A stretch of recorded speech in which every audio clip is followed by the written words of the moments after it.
नमस्कार मित्रों, आज हम आपको ब्रह्मा और विष्णु की एक ऐसी कहानी बता रहे हैं जो अपने आप को शक्तिशाली कहने पर विवाद होने लगा। विवाद बढ़ता गया तो आकाश में अचानक एक विशाल अग्निस्तंभ प्रकट हुआ।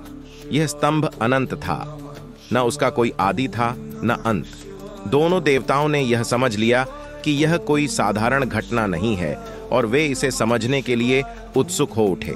अनंत स्तंभ की खोज ब्रह्मा और विष्णु ने यह निर्णय लिया कि वे इस स्तंभ का आरंभ और अंत खोजेंगे।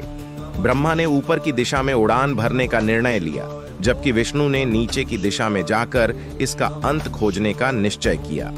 ब्रह्मा की यात्रा ब्रह्मा ने हंस के रूप में आकाश में उड़ान भरी और स्तंभ के शीर्ष तक पहुंचने का प्रयास किया। वे लगातार उड़ते रहे, लेकिन उन्हें कोई अंत नहीं मिला।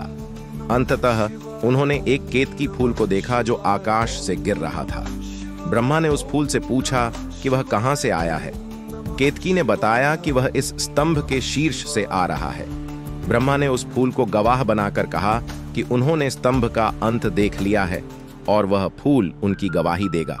विष्णु की यात्रा विष्णु ने वराह सुअर के रूप में धरती के भीतर खुदाई शुरू की। उन्होंने भी अनंत समय तक खुदाई की, लेकिन उन्हें भी स्तंभ का कोई अंत नहीं मिला।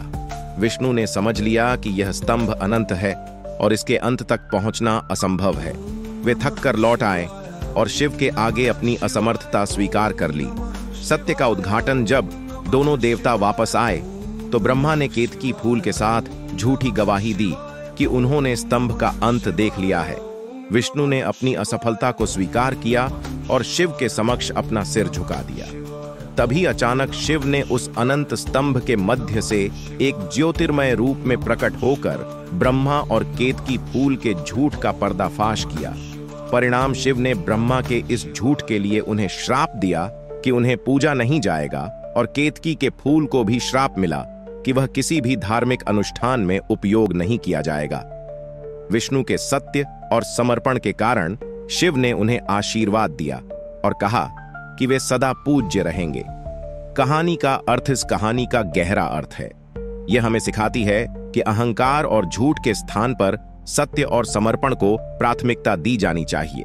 यह भी दर्शाता है कि भगवान शिव सबसे महान हैं और उनके स्वरूप का कोई अंत नहीं है। त्रिदेवों में संतुलन और परस्पर सम्मान की भावना की भी यह कथा महत्ता को रेखांकित करती है। शिवलिंग, जिसे शिव का प्रतीक माना जाता है, इसी कथा से जुड़ा हुआ है। यह अनंत स्तंभ का प्रतीक है जो शिव के अनंत और सर्वव्यापी स्वरूप को दर्शाता है। इस प्रकार लिंगोद्भव की यह कथा हिंदू धर्म में शिव की महत्ता को समझने और उनके पूजन की परंपरा को स्थापित करती है। वीडियो अच्छा लगा हो तो चैनल को सब्सक्राइब करें। हर हर महादेव जरूर लिखें।